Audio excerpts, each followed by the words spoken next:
শ্রী শ্রী নিত্যানন্দরাম, শ্রী শ্রী গৌরগুণধাম।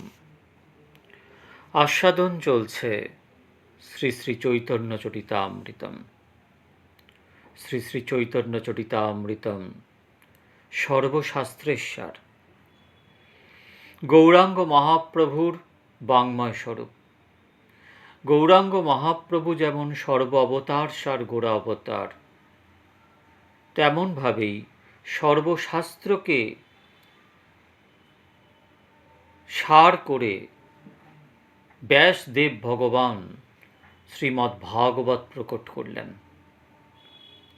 শ্রী শ্রী কৃষ্ণদাস কবিরাজ গোস্বামীপাদ সেই ভাগবতকে মন্থন করে শ্রী শ্রী চৈতন্য চরিতামৃত প্রকট করলেন। সেই চৈতন্য চরিতামৃতের আদি লীলার চতুর্থ পরিচ্ছেদ আস্বাদন চলছে। খুব মন দিয়ে শ্রবণ করুন। ভক্তি রসামৃত সিন্ধু দক্ষিণ বিভাগে আছে।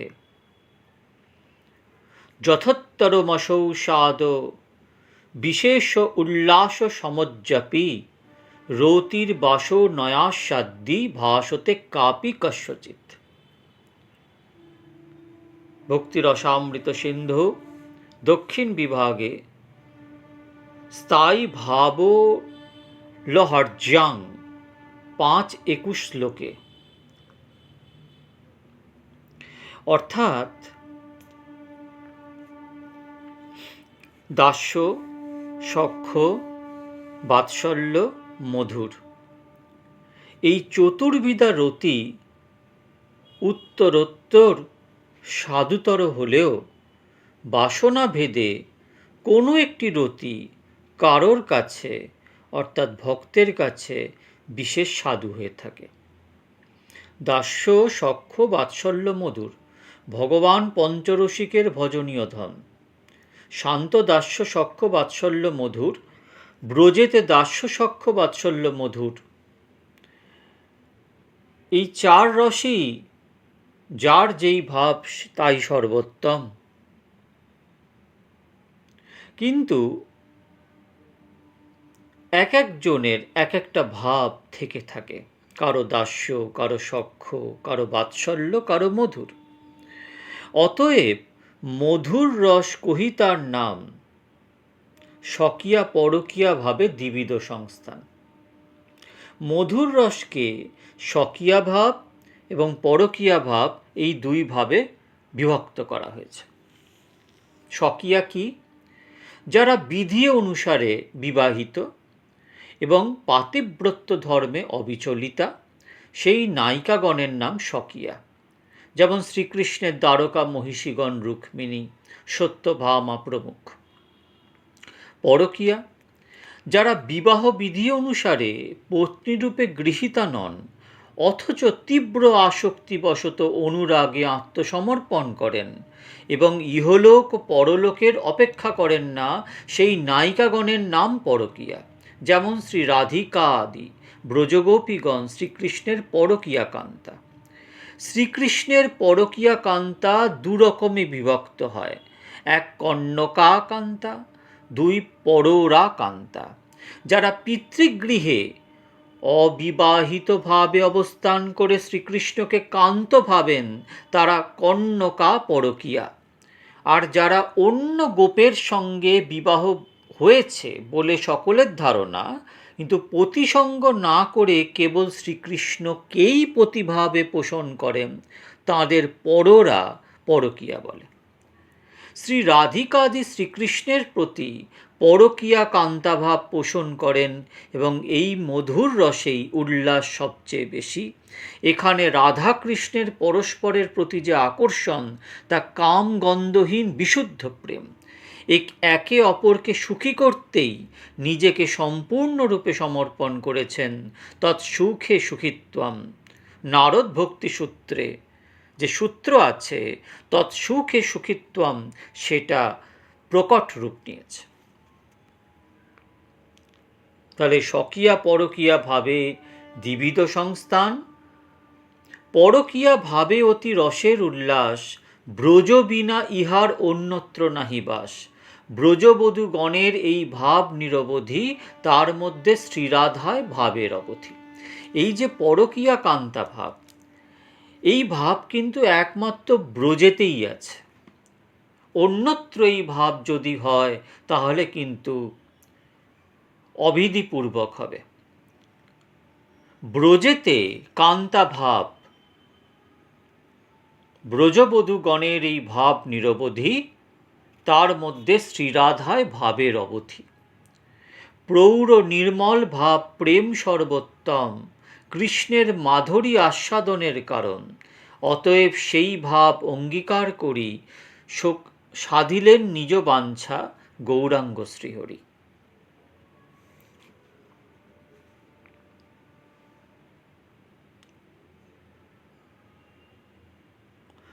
পরকীয়া ভাবযুক্ত ব্রজবধূগণের মধ্যে একমাত্র শ্রী রাধিকাতেই এই ভাব চরম সীমার শেষ প্রাপ্ত, অর্থাৎ মাদনাক্ষ মহাভাবের শেষ পর্যন্ত প্রাপ্ত হয়েছে। অন্য ব্রজগোপীদের মধ্যে এই মাদনাক্ষ মহাভাব নেই। প্রৌঢ় নির্মল ভাব প্রেম সর্বোত্তম, কৃষ্ণের মাধুরী আস্বাদনের কারণ। অতএব সেই ভাব অঙ্গীকার করি সাধিলেন নিজ বাঞ্ছা গৌরাঙ্গ শ্রীহরি।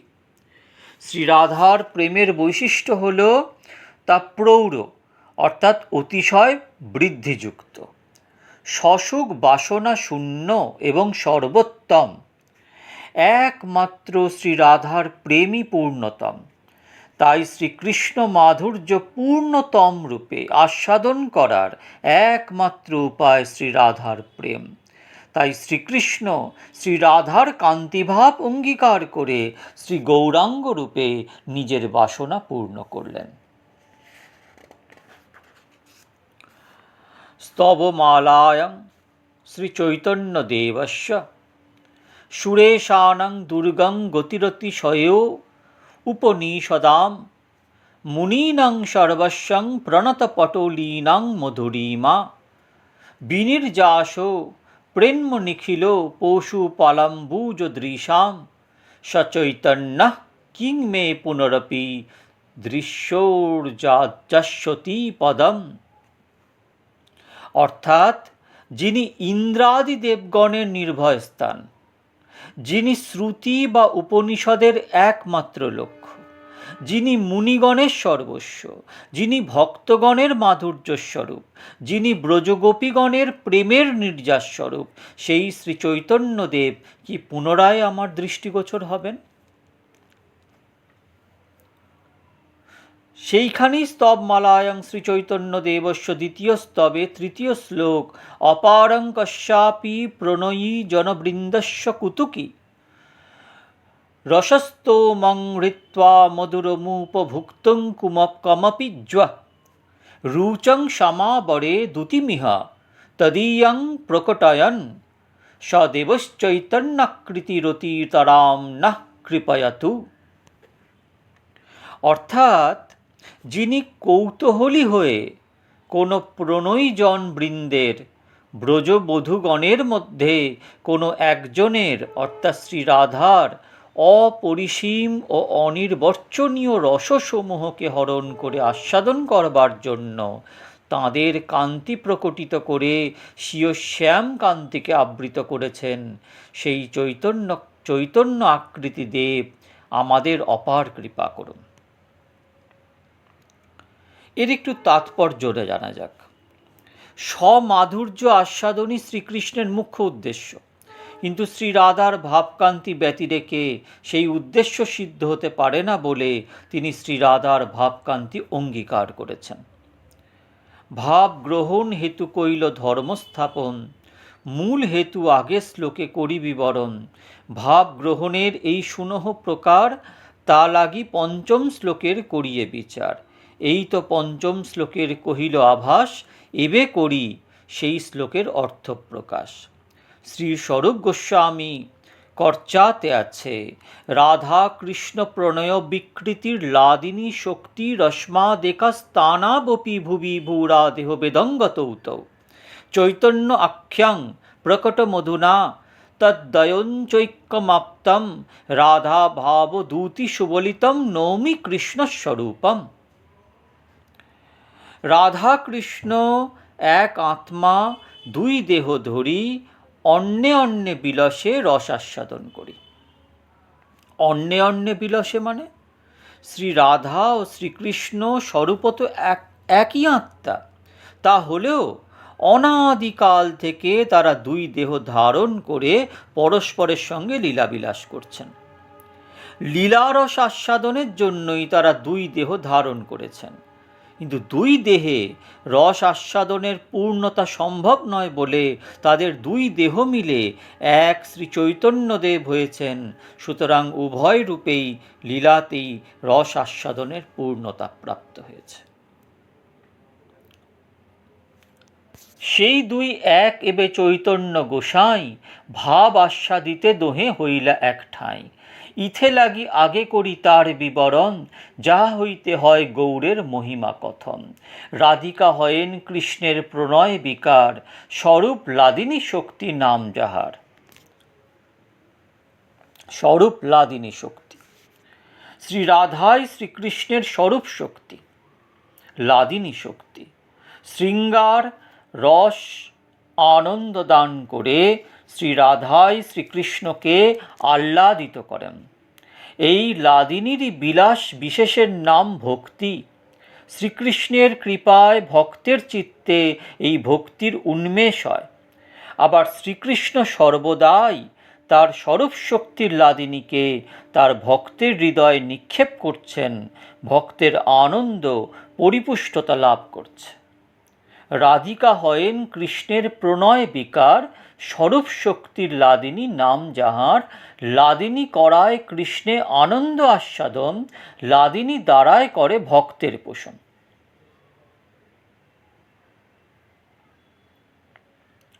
যাতে ভগবানের সত্তা বিশ্রাম করে সেই শুদ্ধ সত্ত্বে সন্ধিনীর সার অংশ অর্থাৎ চরম পরিণতি বিদ্যমান। এই শুদ্ধ সত্য অর্থাৎ ভগবানের বিশ্রাম স্থান রূপে সিংহাসন আদি বা আসন আদি, শয্যা গৃহ পিতা মাতা আদি পরিকরকে বোঝায়।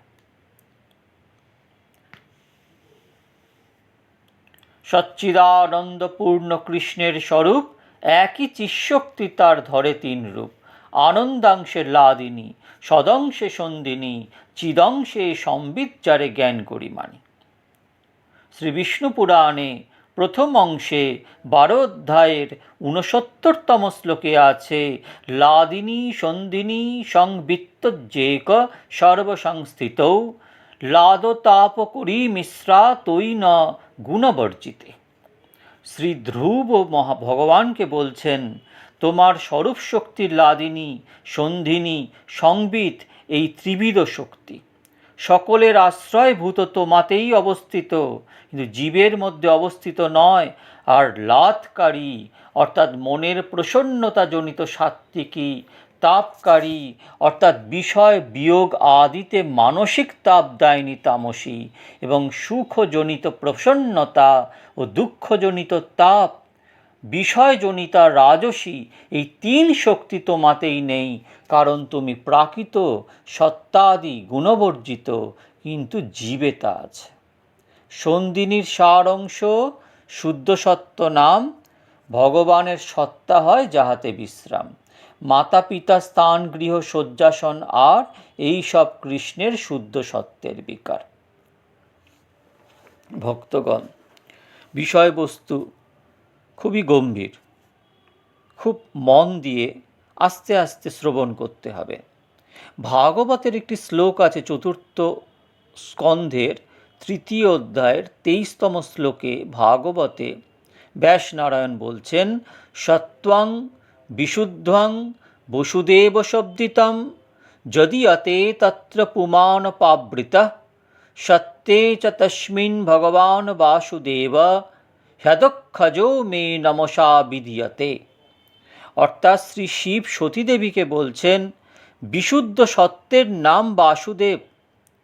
যেহেতু অপাবৃত পুরুষ বাসুদেব, সেই বিশুদ্ধ সত্ত্বে প্রকাশিত হন, সেই বিশুদ্ধ সত্ত্বে প্রকাশিত ভগবান বাসুদেবকে আমি অর্থাৎ মহাদেব নমস্কার করি, যেহেতু তিনি প্রাকৃত ইন্দ্রিয়ের অগোচর। কৃষ্ণের ভগবত্তা জ্ঞান সংবিতের সার, ব্রহ্ম জ্ঞানাদিক সব তার পরিবার। কৃষ্ণের যে ভগবত্তা জ্ঞান, শ্রীকৃষ্ণই যে স্বয়ং ভগবান, এই জ্ঞানই সংবিত শক্তির চরম অভিব্যক্তির ফল। এতে চাংশ কলাপুংস কৃষ্ণস্তু ভগবান স্বয়ং। ব্রহ্ম জ্ঞানাদিক সব তার পরিবার। লাদিনীর সার প্রেম, প্রেম সার ভাব, ভাবের পরম কাষ্টা নাম মহাভাব। তাহলে লাদিনীর সার হচ্ছে প্রেম, প্রেমের সার হচ্ছে ভাব, ভাবের পরম পরাকাষ্ঠা হচ্ছে মহাভাব। মহাভাব স্বরূপা শ্রী রাধা ঠাকুরানী, সর্বগুণ খনি কৃষ্ণকান্তা শিরোমণি। এই যে মহাভাব, তার অধিষ্ঠাত্রী দেবী হচ্ছেন শ্রী রাধা ঠাকুরানী। শ্রীমৎ উজ্জ্বল নীলমণি মনৌ শ্রী বৃন্দাবনেশ্বরী প্রকরণে দ্বিতীয় অঙ্কে আছে তয়োরপ্যভয়োর মধ্যে রাধিকা সর্বথাধিকা মহাভাব স্বরূপেয়ং গণৈরতি বরীয়সী। শ্রী রাধা ও চন্দ্রাবলী উভয়ের মধ্যে আবার শ্রী রাধা সর্বপ্রকারে শ্রেষ্ঠা, যেহেতু ইনি মহাভাব স্বরূপা এবং গুণপ্রভাবে অতীব শ্রেষ্ঠা। শ্রী রাধার চিত্ত, ইন্দ্রিয়, কায়াদি সকল প্রাকৃত জীবের মতো রক্ত মাংসাদি দ্বারা গঠিত নয়, তা কৃষ্ণ বিষয়ক প্রেমের দ্বারা গঠিত। সুতরাং শ্রী রাধার দেহ এবং প্রেম উপাদানগতভাবে একই বস্তু, তার অন্য কিছু নয়, তা হল প্রেম দিয়ে গড়া। ভক্তগণ, আজ আস্বাদন এখানেই শান্ত করছি, কারণ বিষয়বস্তু অতীব গম্ভীর। আস্তে আস্তে আস্তে আস্তে বুঝতে হবে চৈতন্য চরিতামৃতকে। আপনারা ভালো থাকবেন। শ্রী শ্রী নিত্যানন্দ রাম, শ্রী শ্রী গৌর গুণধাম।